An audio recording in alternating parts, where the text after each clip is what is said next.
We're going to start in a second. What would be, I mean, I've been using Zoom for a while and doing facilitating groups on that, which I enjoy.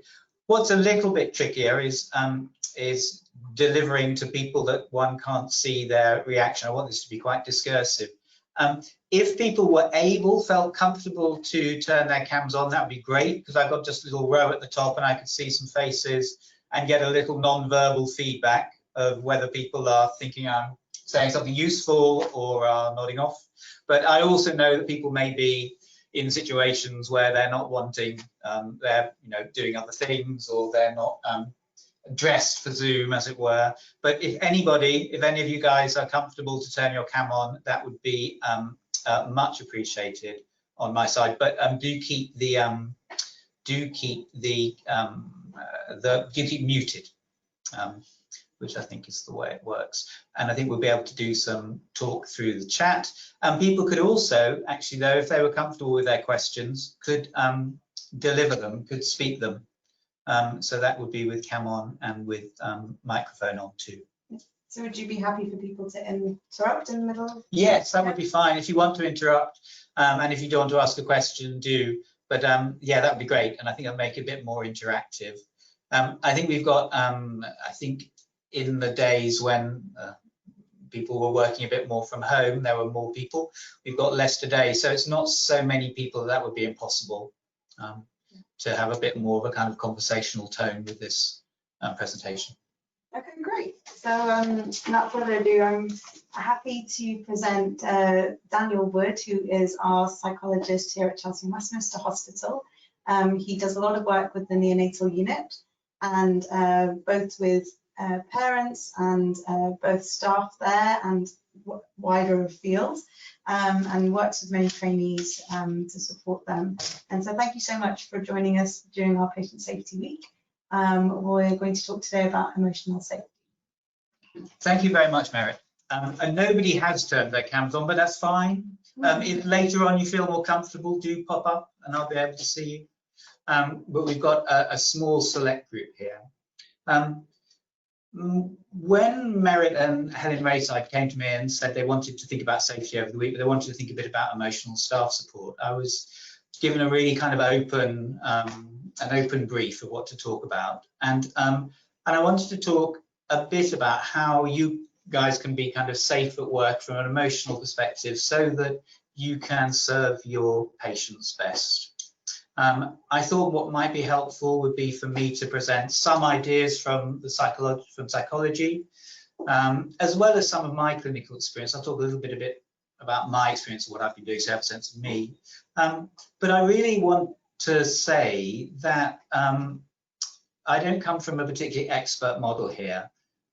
Everybody is an expert in the way they manage themselves. You've all been working for many, many years in the health service, in very challenging conditions, and you know yourselves. So the ideas I'm going to give are not intended to be prescriptive in any way, and if there is something prescriptive, is you know the ways that you support yourselves best, and you know what works best for you. But these are some ideas of mine drawn from the literature. Who I am, I've been working for 20 years now at Chelsea, since I qualified in about 2000 as a clinical psychologist. I qualified late. I spent many years as a waiter in my life, managing interactions with people, but then got interested in psychology, did the undergrad at UCL, and then worked as an assistant in severe and enduring mental illness in Springfield Hospital, and then was on the doctorate in clinical psychology at UCL, doing a range of different placements. I did my first paediatric placement at Southend-on-Sea, which is a long commute from London at the time. And I didn't think I'd particularly get into paediatrics, but I found it fascinating. I think I kind of quite like hospitals. My mum was a nurse, so I think that meant I felt quite at home when I did my placement in the hospital. And I also got fascinated in children and their relationships with their parents, and their parents and the children's relationship with the system, so thinking about the wider system. But the other part of why I enjoy paediatrics was the opportunity to work with staff and to provide staff support and think with them about how they look after themselves in what can be really difficult circumstances. My clinical areas that I've worked in are general paediatrics, but also oncology for many years, working on POSCUs here at Chelsea for a while, and now at the POSCU at Hillingdon Hospital. For about 10 years, I've been providing support on the neonatal intensive care unit here at Chelsea. That's to parents, obviously, but also doing some work with staff, a range of other areas in cystic fibrosis, epilepsy, juvenile idiopathic arthritis, but also working with children that have continued symptoms, but no organic cause yet found. In a way, I kind of like thinking about those as kind of bodily responses rather than symptoms, because symptoms suggests a disorder which may not be there, but it may be the body's natural kind of response to things. But work has been with children, parents and staff, and with staff, a range of things. Sometimes just a corridor conversation with a nurse or a nurse manager about how to support their staff. I'm thinking particularly recently at the beginning of COVID of a nurse manager saying, oh, how do you think about how to support the cast? I did this thing, I kind of got them all after the shift and said, how are you doing? And what's the one thing that you did well today? Is that okay?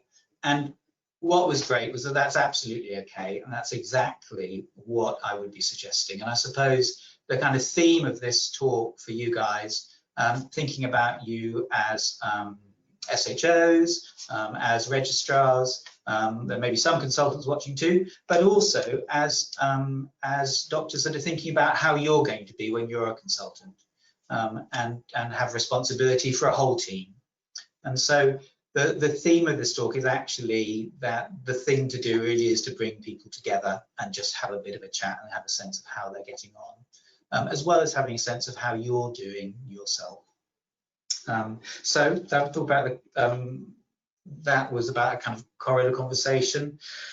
The other things that some of you may know me from and or from other psychologists is reflective practice groups, where we spend, let's say, just under an hour in a bit of a protected space, thinking about the emotional impact of the procedures and the care we give on families and children, but also thinking about the emotional impact of that on us and how we manage that, and that kind of interplay. So those would be reflective practice groups. I've also facilitated sometimes some debriefs on the neonatal unit. Often those are about bereavements rather than particular difficult incidents, but it might be around that too. The evidence on formal debriefs is equivocal in terms of how useful they are. I think very formal, structured debriefs by an outsider, as it were, as a one-off event, are not found generally to be helpful. And there's some potential that some people can find them less helpful. But actually, I think I'm in a privileged position of generally knowing the units and knowing the staff I work with, and doing something that's perhaps a bit more kind of attuned with the unit and kind of needed can be quite helpful.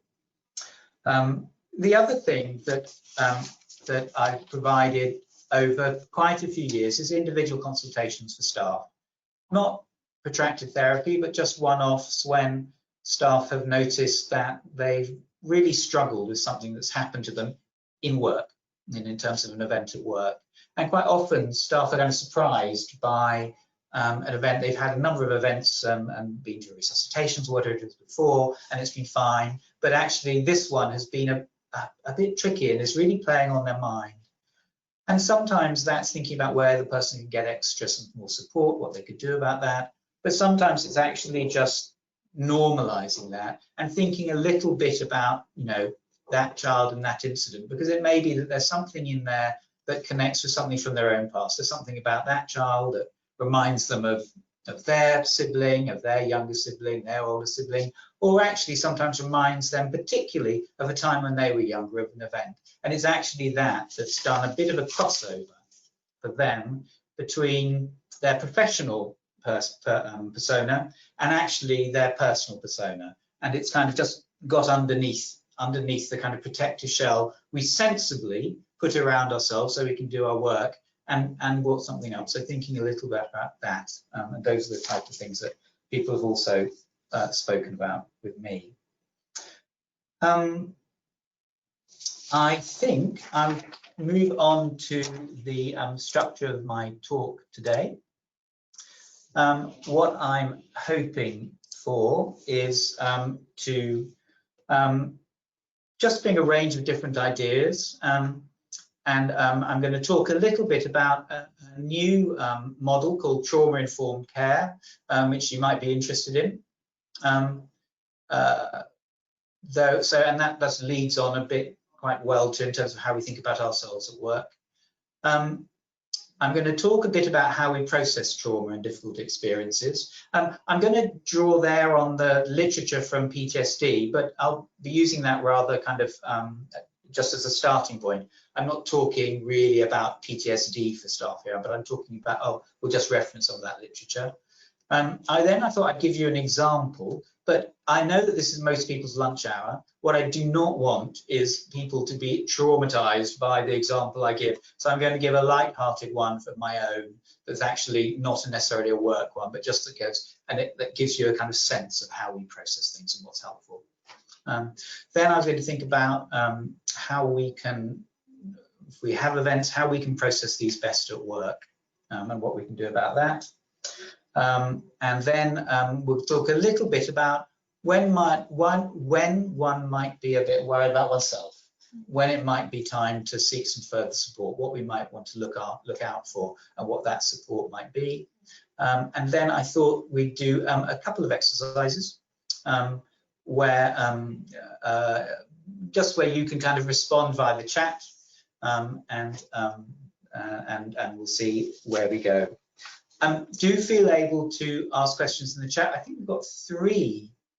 It's three chats. Oh no, it's just people logging in, logging out. Mm-hmm. Okay. Merit is going to keep an eye on the chat for me very kindly. Yeah, no worries. and we'll see where we go with further questions. Okay. So I'm not sure, some of you may be aware of this approach called trauma-informed care. And that's thinking about, and it's actually come from, I think from social work actually, and children's services. And it's a way about thinking of children that are in social care in terms of their previous experiences. So the key idea is not what is wrong with this child, but what has happened to this child that has led them to this place. So it's thinking about the idea that there's some, and you'll find a paper we're going to circulate some references. There's a paper specifically about but in terms of, sorry, it came from social care, there's the idea that 60% of children will have experienced some form of prior traumatic event in any year, in one paper, or in their lifetime. And the idea that then when they present to services, they carry that experience with them. So it's thinking about how services can make sure that they don't re-traumatize the child in subtle and unintentional ways. So one of the things you'd be thinking about was not constantly asking a child to retell their story, not having repeated changes of worker, that actually children being able to build up relationships, actually not having sudden unprepared endings with the child, so that actually a child would be able to prepare for an ending if it has to happen. And also, one of the key aspects is the reliability of the worker, of the clinician. So this is coming from children's services, but I suppose it's something to think about as well in pediatrics, about how we manage them in pediatrics. I think a lot of work has been done in pediatrics with children now thinking about their emotional states and thinking about how we're supporting them. And I suppose you'll find in this paper, they have an acronym, which is great. People seem to like it. ABC, which is airway, breathing, and circulation. Thank you, circulation. And then they add a DEF, which is thinking about reducing distress, thinking about emotional support, and F, thinking about the family. And as I'm saying this is linking, I'm sure you're thinking about family-centered care, which really is at the root of all of the work we're doing anyway, is thinking about the child as part of family and thinking how if we're supporting the family, we're supporting the child as well. And the child is safer in that way. My own personal view, in terms of as a pediatric psychologist, is that it's really important to do a lot of work with parents. It's not that the parents are the problem, but it's that parents are kind of the answer in a way in terms of the support of the child. And if a parent is supported, then their child is then supported by that parent, and the parent is in a place to be able to support their child and support their child with the processing of the events and what's happened to them. But I think one of the links from this that's helpful for us to think about is, so this idea that children come into services with their own experiences of a traumatic experience. And I suppose maybe I should have kind of gone back and defined what I mean by trauma at the start.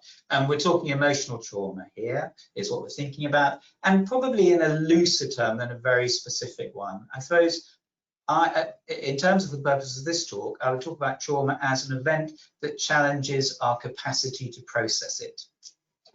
Some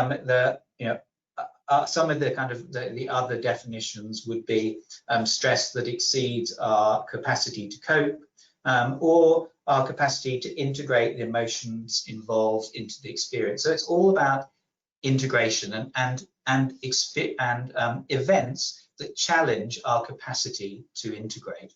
But I suppose thinking about us, we can think about ourselves coming to work and thinking about the experiences that we've had previously.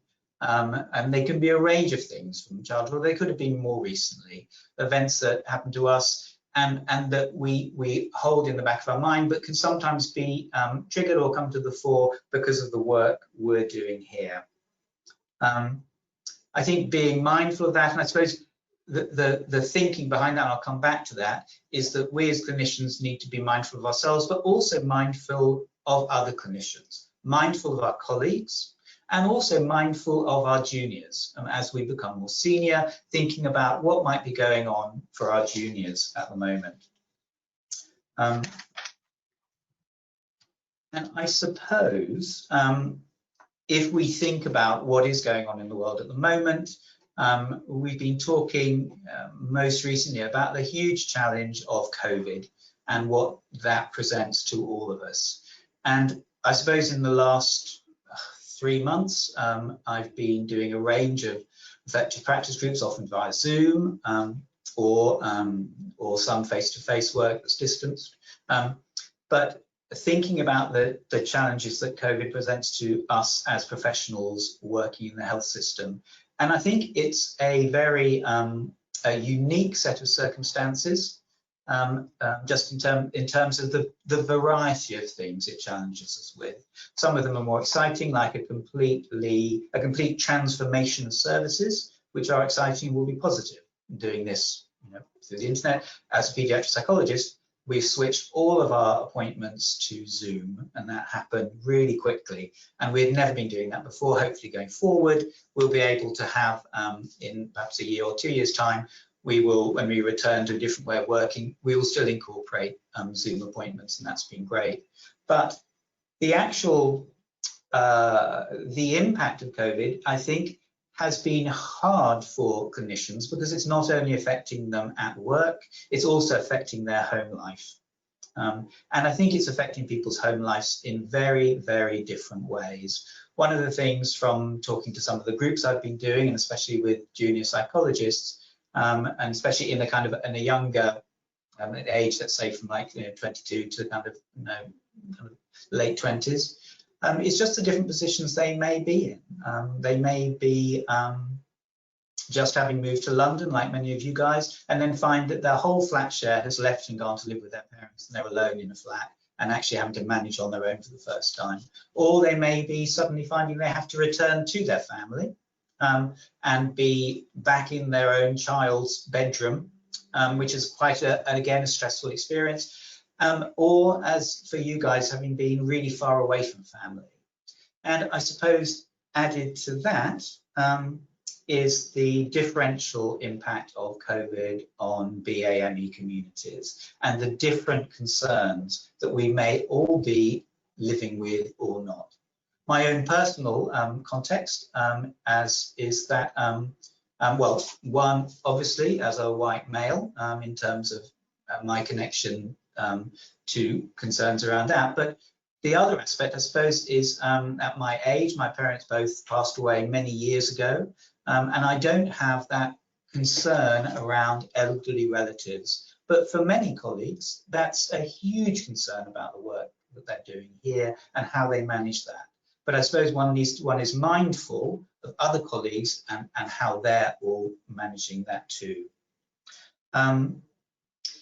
The other part, and I think if we're thinking about emotional safety at work, it would be impossible really to deliver this talk without thinking of another event that's happened recently, which is the killing of George Floyd, and what that means for all of us, actually, in terms of our responsibilities about looking at anti-racist practice, but also thinking about how differentially that impacts us. I mean, we're thinking a bit about trauma now and experiences and what we come to work with, but one of the things that one might be quite very mindful about, and as I'm someone who has watched some of the clip, but I haven't watched the whole video, is how that will differentially impact you watching that, dependent on your own experience. Obviously an awful thing, but there will be differential impact to you emotionally having watched that, depending on what has happened to you in the past, depending on your own experience of having experienced racism and a range of other things too. And I suppose one of the things that, if we're thinking again about this talk, is being mindful of all of us that we're working with, of what they're living through at the moment in, I suppose, these extraordinary circumstances.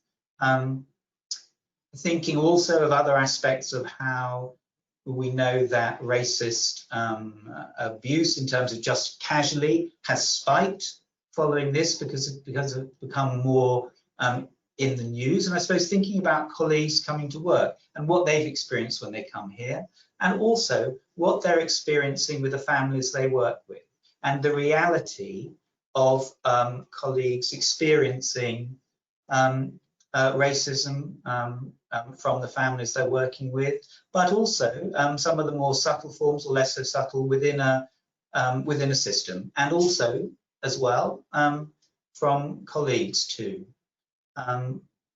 I think I'm talking for myself again and coming back to this idea of how do I talk about this as a white man, and I was thinking for others in more senior roles about how you bring this up.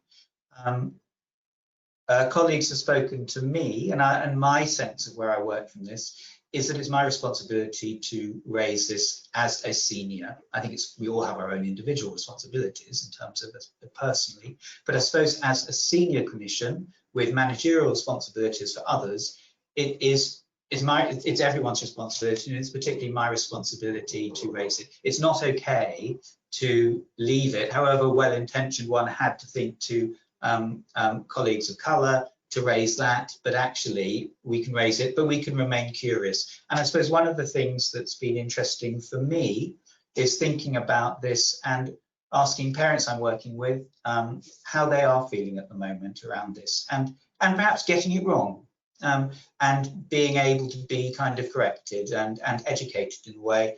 And I suppose if I think about my kind of first experience of talking to mum on the unit and saying, and I'm aware of, this has been really difficult with COVID, but I'm also aware of what's happened recently with William George Floyd, and I'm wondering how you're feeling. And being told very clearly and helpfully, well, those two things are utterly not equivalent. COVID is something that was not here before and has now happened. And racism is something that has always been here, is here now, and now we're thinking about it in some way and will continue. And I think, and of course, that's helpful for me to know. But I suppose if I have something to say from the talk, is by just trying conversations, seeing how you go, and working with the feedback. But also knowing that people are in very different places in terms of where they come to you and in terms of coming to work. I've referenced a paper in here by the British Psychological Society. They have a minorities group, which is thinking about the differential impact of COVID from a psychological kind of perspective on different groups. And that it can never be completely exhaustive, but it goes to a whole different range and talks of in thinking about race, in terms of thinking about class, in terms of thinking about sexuality, sexual orientation, and also thinking about, I suppose, intersectionality, which is an interesting term, but I suppose thinks about how different aspects of minority experience can be additive, and I suppose could actually be multiplicative in terms of the different ways that they are. So one might, the different examples about in terms of kind of sexual orientation, but actually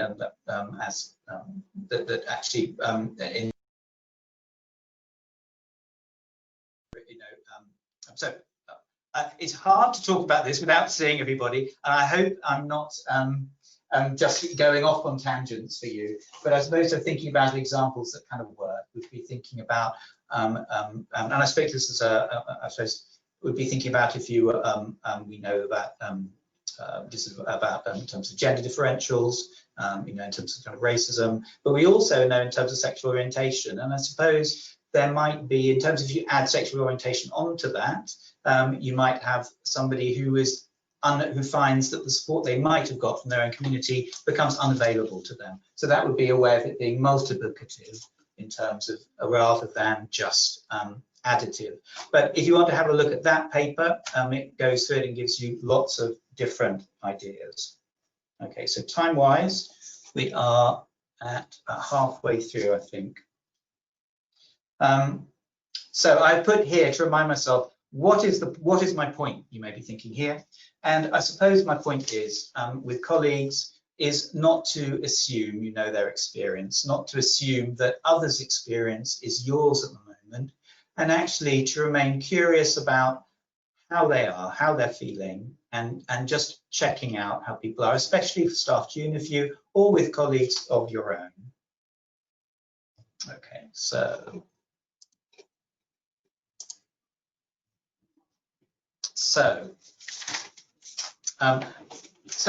I suppose I want to really think about how we do process difficult experiences.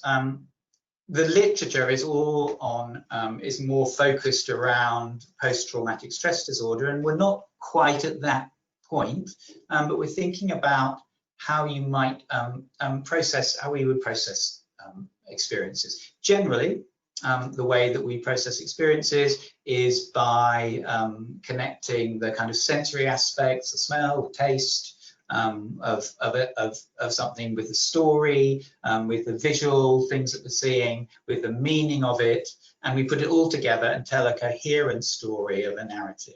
So the kind of the most famous old example is of Proust's Madeleine, which some of you, I've never read any Proust, but it always comes up. And Proust describes the taste of the Madeleine, the cake, which strangely is on my mind because it's always presented at the neonatal grand round as something to eat by the consultants. But apparently it took him straight back to his childhood and his memory, and he had a coherent memory of childhood, which was evoked by the taste and the smell of this cake. So that's Proust's one. But the idea is that at times of increased stress, our capacity to process events in the moment is impaired. And it may be it's because we've got to actually focus on the particular things kind of in front of us and actually making actions rather than really thinking about what's going on for us. So there's an idea that that at this time sensory information, that would be kind of auditory, so sounds, smells, and just visual, rather than being fully processed, actually gets processed, bypasses at this point the hippocampus, and then just which is apparently, I'm not great on neurology, but apparently the place that would kind of timestamp our experiences and those memories. So actually, what happens is that those senses, those memories, don't get actually processed in any coherent way and become very fragmentary and are just stored as these moments without any kind of spatial or temporary or temporal, that's it, coding. So actually, they're just kind of there. And then separately, there are and so these are thought of in this model by situationally accessible memories, and then other memories that perhaps be more, and they're only, accessible by being triggered. They're not consciously available, so they can be kind of triggered at different times and in quite a disturbing way. And then on a kind of, there's a second process by verbally accessible memories. Are processed, but they have perhaps some of the emotional feeling and the physiological responses, that feeling of anxiety, and they have some of the meaning of event. But actually what happens is that those two things become quite kind of separate. And the processing of both is hindered, is thought to be hindered by avoidance, because it's so extreme. When the memory comes back, if it's in a kind of an almost a video play, it's so disturbing that one pushes it away and just recalls how disturbing that felt and doesn't think about it. The verbally accessible memories are perhaps also avoided because actually what started to become connected to them is some kind of negative cognitions about guilt and about a whole range of things. So we don't think about those either because it's too difficult to think about. I mean, the route out of it in a PTSD presentation, but again, that's not exactly what we're talking about here for in this way, would be a careful thinking through of both of those experiences and both of those. So actually the fear and arousal is able to slowly come down in terms of accessing the kind of sensory memories, and then also some of the negative cognitions were able to be worked with the verbally accessible memories. That's a different type of thing.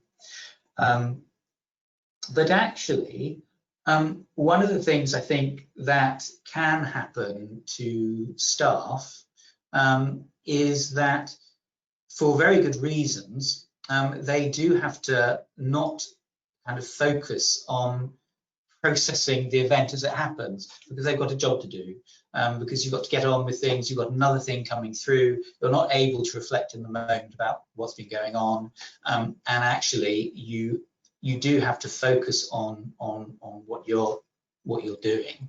And I suppose that means that the actual kind of processing through some of these times that have happened, it may just happen before you've been in a particularly difficult situation, and actually you would have been able to have a chat with friends, but actually what's happened is you've been bleeped and you've had to go off somewhere else, and then you've been taken up with all of that, and nothing's actually been processed about that. And I think that can be problematic. So I suppose the other thing to come back to, there's an idea about kind of difficult memories and how we manage them, and that is to view them almost as kind of the analogy is of the duvet. So there's an idea that some of these memories are just really difficult and really awful, none of it really makes sense, and what we do is if you think of them almost like a kind of a messy duvet, so we push that duvet all together and stick it in the cupboard, shut the door, and it's just a mess.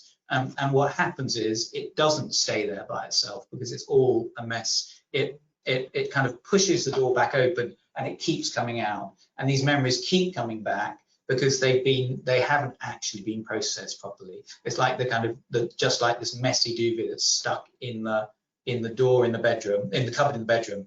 It does make me think, I don't know if anyone's worked at Hillingdon, there was a parent flat that did have a fold-up bed, and there was a really nasty duvet. They kept trying to put it in this tiny cupboard and it kept coming out too. So the analogy was always there for me when I was in that room, or sometimes seeing patients in there. But I suppose the idea behind why it's helpful to process these ideas is that actually what you want to be doing is kind of almost laying the duvet out, laying it straight, kind of seeing where the different parts of it are, folding it in a way, putting it back so it's kind of neatly, it can be stored, so it's coherent, so it makes sense. And then in a way, it can be put back in the cupboard, the door can be shut, and it's going to actually stay there. You know, you can choose when you open the cupboard and have a look at it again and you access that memory, but there's some kind of control over it. And how would that happen in like day to day? Oh, fantastic. Fantastic. So we're going to kind of come on to that. Where are we in terms of minutes? 36. So I suppose how does that happen? And we'll come into that, and I suppose it would be about talking through and talking with them. I mean, if we think about RS. Does RS have a question? No, they've just unmuted. Okay. So I think it is often I suppose what we would say is about either reflecting oneself and thinking through in a space, but otherwise it'll be talking with colleagues, talking with, I suppose I say talking with friends, but one needs to, I suppose from my own experience, one needs to choose one's friends wisely, and actually in terms of what you're going to share with them. Because actually it's kind of not okay to share a whole range of kind of high intensity medical stuff. One, for reasons of confidentiality, and two, because actually they may not quite understand it, and they may not, it's probably best with a colleague. So one of the things I think about is actually buddy systems, and actually thinking about, you know, who is it in the team that actually, you know, it's probably more informal and you're doing it anyway, but you can actually think, well, you know, if I have had a really rubbish day, I actually can call, you know, whoever, and have a bit of a chat with them, and also there's a kind of sense of that them calling you and you being able to do some of that. I'll talk a bit more about ways to do that in a moment. And I was just going to think about my example, which was just recently my own experience of all those living in London. Will know the fear and horror of the house party in the flat above happening, and especially in lockdown. I'm in Camden, which is can be a hairy area to live. We were just discussing it can be exciting and vibrant, but there's a lot going on in Camden. There's been a lot going on in Camden during lockdown. And my flat is an Airbnb above me, which sounds awful, but actually isn't bad, because out of lockdown, people are out of there. They're not in there. However, in lockdown, and I know the owner of it quite well, so I'm usually in contact with her. So my horror happened about 3 weeks ago at 11:30 when I heard people going up the stairs. It's a very old flat, so I hear everything above it, and heard an increasing number of people going up and down the stairs. Music starting, what would it be, an empty flat? So this is not people who live there, not people I know. A lot of cars coming up and down the street, a lot of Mercedes and BMWs, a lot of North London accents I could hear through my blinds. In my mind, there was a party, and also there'd been stabbing recently. So in mind, it was constructed. My mind had already constructed it as a drug gang party going on upstairs in my flat above me. It continued. I texted. I called the landlady, who I know. She didn't pick up. So that worried me at 11:30. I called her again at 2. It was still going on. By this point, it had moved on to the street. My concern was whether to call the police, but at this point, in my isolated, I was on my own that night. There was nobody there. I called a friend. They weren't there either. Nobody else to bounce these ideas back and forward. There was also the idea of, well, you know, you can call the police, but they'll probably know who it was that called the police. That may not be secure. That in terms of that way, they were literally above my head and they were outside my front door. I could hear like 8 people literally outside my front door the whole night, as well as the 20 upstairs, the music going on continually, and no way of kind of stopping. And then I was thinking, well, surely the police are going to stop it. Nothing happened. I finally put my earplugs in, tried to sleep about 4, had a garbled night, no sleep really, kind of woke up, still heard it going on at 6. It was dawn, I still heard banging going on upstairs, and then went to bed. Finally came around at 8 and heard a voice outside, which was the landlady's husband saying to another neighbour, oh, it was a party and they've all gone. My other fear with all of that was that actually that she had mentioned about renting it out long term, so it could have been somebody for long term. So for the rest of the week, I was really in quite a state from that, with trying to recover. I spoke about it with people at work, but I was also just so annoyed that I hadn't spoken to the landlady about what had happened, so I didn't have the other bits of the picture to put in. And so one of the things was kind of worrying was that one, she hadn't even bothered to reply, that actually nobody else had called the police. So that means, well, the whole of the kind of society has broken down. I'm literally on my own in this situation, and who were these people and what had happened. The next weekend, I finally saw her. She's come to clean up the flat again, and actually was able to speak to her. And in getting the bits of the jigsaw, I found out initially that she had got my message, but she hadn't picked up because I'd had no caller ID on my phone, and that was because I've been seeing patients from home, and I'd forgotten to turn that off because I've been calling patients. I had no caller ID, so that's why she'd pick up the phone. She had got the message. The police had been called by other neighbours, apparently, so other neighbours had acted, but they'd come around and done an assessment. It was better not to stop the party than to keep it going. That actually she had shown up herself at 6 and shouted at them all, and they had all left. And actually, it had just been a bunch of rich kids who were,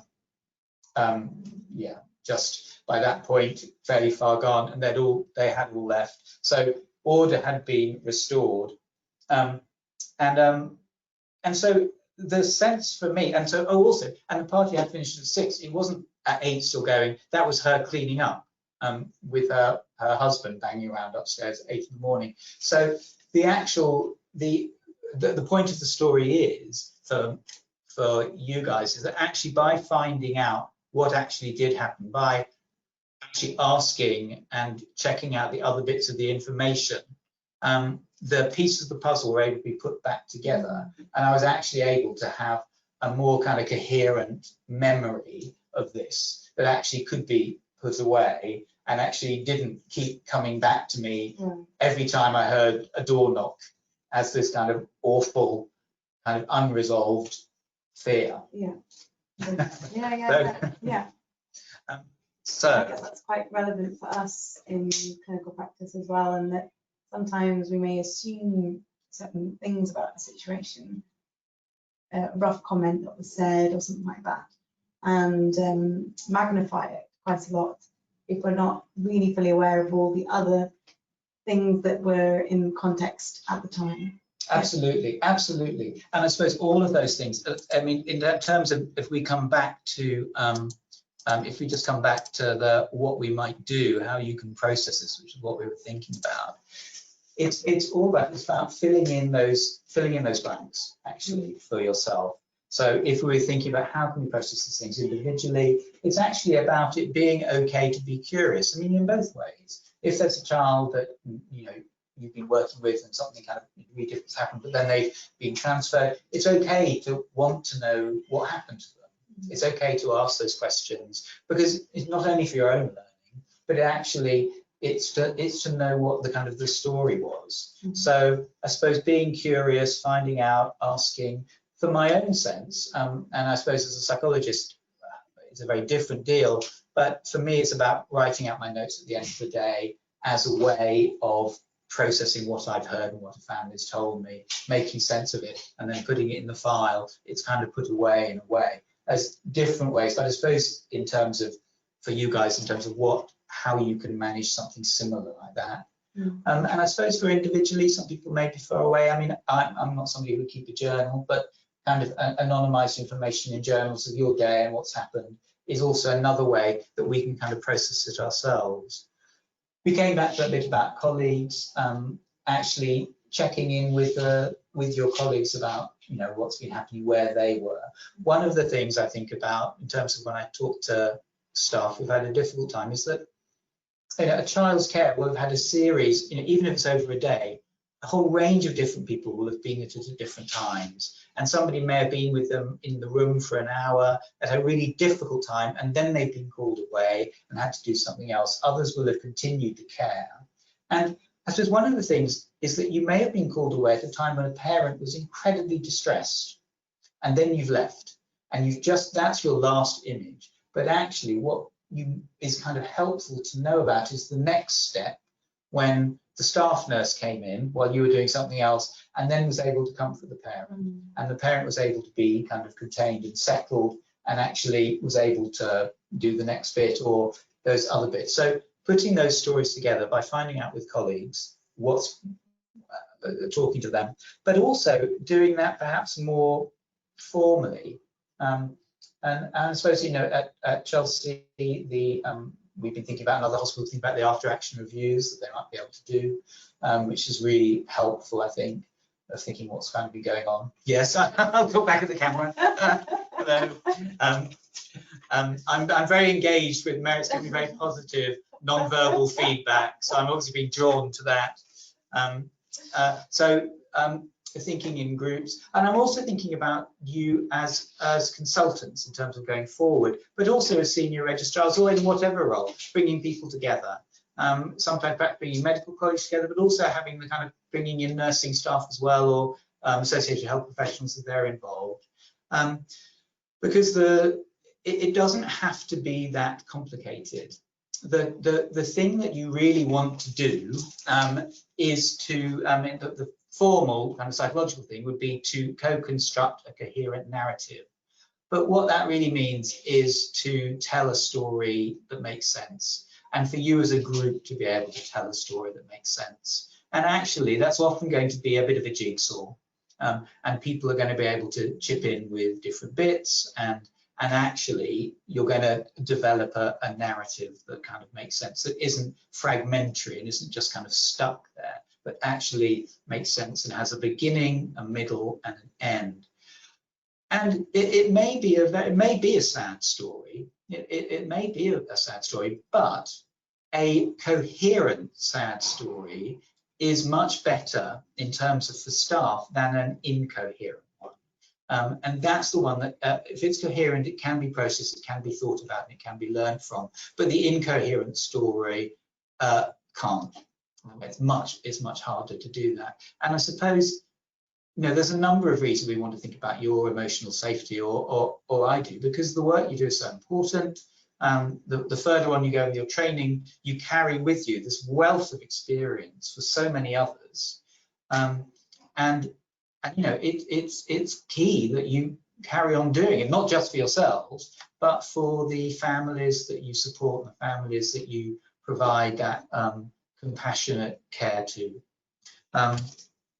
So we've talked about the different ways you might do it individually, with colleagues and groups, and I suppose it's to feel confident to bring people together and just to develop a narrative together. It doesn't have to be a big formal debrief, and in a way, as we said before, the evidence for those is less certain, but it's certainly fine to bring people together to develop a story of what's happened and to kind of check out how people are feeling, and within that realizing that people may have very different reactions, very different feelings about that. There's a paper I reference which is by the working group of psychologists who really done a response for supporting staff with around COVID, and that's a great paper. It's got quite a bit in there. There's also a bit I put in there which is a letter from medical staff and psychologists, Chinese from Wuhan, it's in the Lancet. Interestingly, what they say is that what they don't want is lots of psychologists coming and talking to them. but what they do want is some food, somewhere to sleep and be rested, and people to support their staff families, which is kind of makes sense. But I think also, just coming back that day, the importance of you guys talking together and also having these conversations when they occur. We're running through. I just want to talk a little bit about when to seek further support. So I think, for those, and if you know colleagues, I put here some of the kind of symptoms you might be experiencing later down the track for particular events, and actually they're not resolving. You're stuck with them, and it's kind of nightmares are coming back. You're getting flashbacks where it's kind of like a video, and it doesn't make sense. It's just fragmentary. You found yourself continually kind of at that kind of state of hyperarousal or vigilance, very irritable, very fatigued, having anxiety and dread and coming back to work.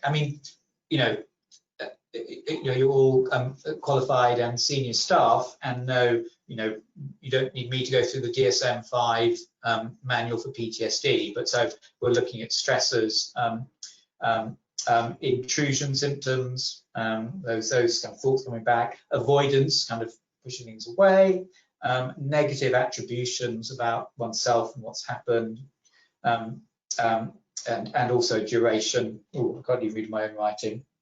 Arousal, we talked about that.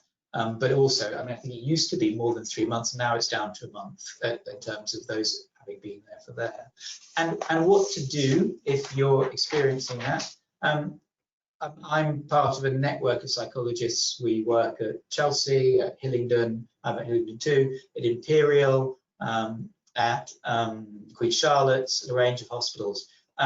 We're certainly happy to have kind of one-off chats with any of the staff who are struggling with something, and from that, usually it's to find out what actually it is. If it's struggling with something at work, it's impacting the work, and actually we can think a little bit about signpost them to what might be helpful, but also because we know the medical context, that's usual.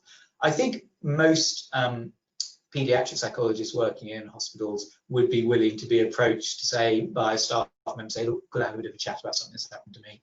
I can't say kind of hand on heart that would happen at the other hospitals around, but I don't know, but I think it would be likely. So I put their psychologists in your team, if you have them, because also they kind of know the system. Most trusts have some form of counselling programme ongoing, and that can usually be accessed through Op Health or just by asking about it. You often don't have to give your name for that.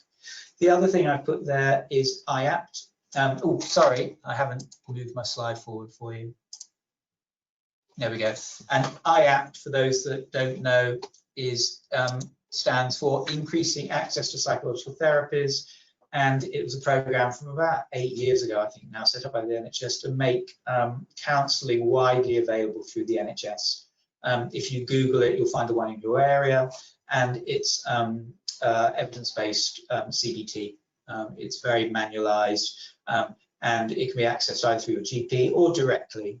One of the things that's happened following COVID was that it was agreed that any staff could access it for a staff concern, as in for stress around their experiences in terms of working in the health service at the moment. So loosely connected to COVID, but there is now much more open access for staff. So that's what I would suggest there. We've got a few minutes left. Haven't had a load of questions through, but what I'd like to ask is maybe you could just, it'd be really interesting to hear from you. We'll just do the first exercise, which is if you could just think about a time that a colleague, either junior, senior or equivalent, did something after a particularly difficult shift or event at work that helped you.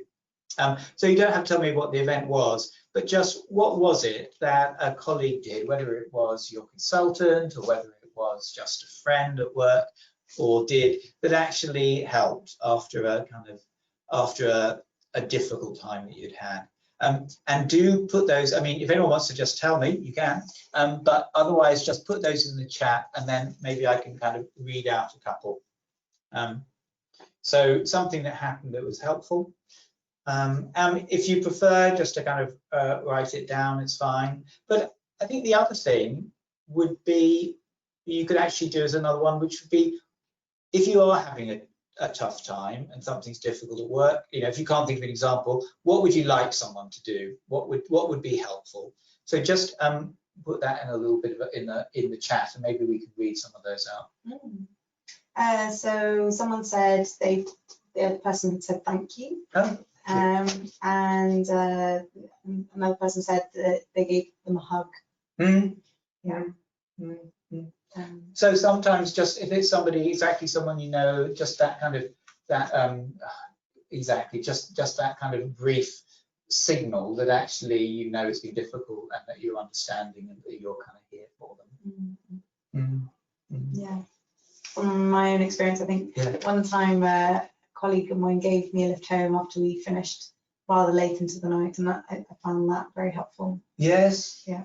Yeah. So sometimes it's just practical things. Yes. Yeah. Yeah. And I think it's really interesting you saying that, because I was thinking about, we've been very kind of psychological, but the other bit is the practicality of looking after yourself, which is one, making sure you're eating, making sure you're drinking, and you know, making sure you're kind of sleeping, you're taking your rest as well, especially at different times when things are really difficult.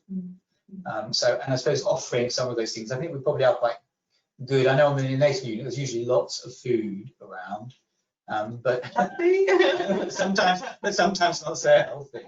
Yeah. I'm on. Hey guys. Oh, hi there. Hi. Pete, yes, do speak. Yes, thank you. Can you hear me? Is that okay? Yes, I can. PC I've got there. Perfect. Okay. Oh, fantastic. Hey, can you hear me now? Yes. No, Great. yes, So I'm Helen. I'm one of the PAN consultants at Chelsea. First of all, special thank you, Daniel, because you know, not just for what you do with us at work here, but also for what you're doing today. You know, I think over the years we've really not concentrated as much as we should on staff and mental well-being, and even how that does affect patient care and patient safety. You know, sadly, some of these things come out even in incidents that we find that actually, you know, they find that their previous experience or their mental health stressors are or have done affected how they've treated patients, and sometimes it's too late to seek help. What would you say to someone who is feeling stressors or some psychological concerns that is affecting them, but they're not willing to seek help at the time? I think it's a really helpful question. I mean, I think one, I suppose it's acknowledgement of normalizing that actually lots of people are feeling these experiences is very usual. I mean, it may connect to something in the past, and sometimes that can bring in guilt because it feels, oh, I shouldn't have any connection to things in the past. Well, it's just normal and it happens. I think when I've done reflective practice groups, usually I've got feedback from and done an evaluation. Actually, what staff have said is helpful is not Daniel's amazing psychological insights, but actually hearing that others are in the same boat, hearing that others are struggling, seeing that others have a difficult time. I think it's really helpful also in terms from senior and junior, when we've been able to have groups that have had consultants and juniors and healthcare assistants to actually hear from the seniors being kind of open about their own struggles that they've had at times and how they've gained support. But I think it may not be the right time to gain support for people that actually they're feeling they need to keep their head down at the moment. But actually, it's always fine to do it later and to do it. I mean, it's always okay to do it when you feel right. And I think I would encourage people to go and seek support. And I suppose the other bit, just thinking about when you do, if you do find a psychologist, someone to work with, or a therapist, the what you're looking for there is warmth, empathy, and genuineness. So there was a study by UCL looking at what are the effective bits of a kind of therapeutic relationship, and it's warmth, empathy, and genuineness. So if you do meet somebody, if you do have a therapist and you feel they tick those 3 boxes, that's a good one to stick with. If you're not feeling any of those, then it's probably worth saying, well, this isn't right for me, and let's find somebody else. That's really interesting. Also, can I just say, if you're lucky enough to have someone like Daniel who works in your trust, use them, because, you know, he's been incredibly helpful to us through this, not just COVID, but, you know, in the years coming up to it. And he continues to work as part of our team, and, you know, they're invaluable. So use them. Thank you, Daniel. Thank you very much. And I'd just like to just come back to Beatrice's comment, which was that a colleague who's an SHO reassured her with kind words. And I think sometimes, you know, I think even that, you know, I mean, that is a key thing as well. We can kind of try and understand, but I suppose being mindful, supportive, and that kind of a kindness to each other. Okay, we're kind of finished on time, I think, if that's all right with everybody. Great, thank you so much, Daniel. Okay. I think to summarise what I took from it was have that curiosity with your colleagues and have that ability to just ask them how they're doing, being mindful that there might be other experiences going on in the background for them. Really trying to set up buddy systems in between us in terms of our team, so that there are people that we can go and speak to one-on-one. And when something happens, an incident happens, fill in the gaps, try and find out what else happened, because it might have been magnified in your own head, or there might be things that you don't know about the situation. And use the MDT to process the traumatic experiences and create a narrative altogether, which I think is very useful.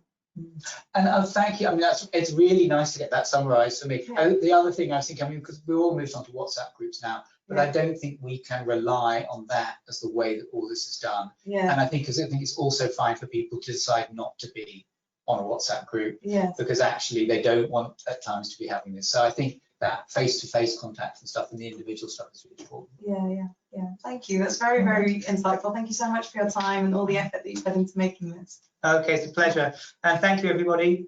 And do, I can't see you, do come and say hi if you see me around. All right, take care. Thanks.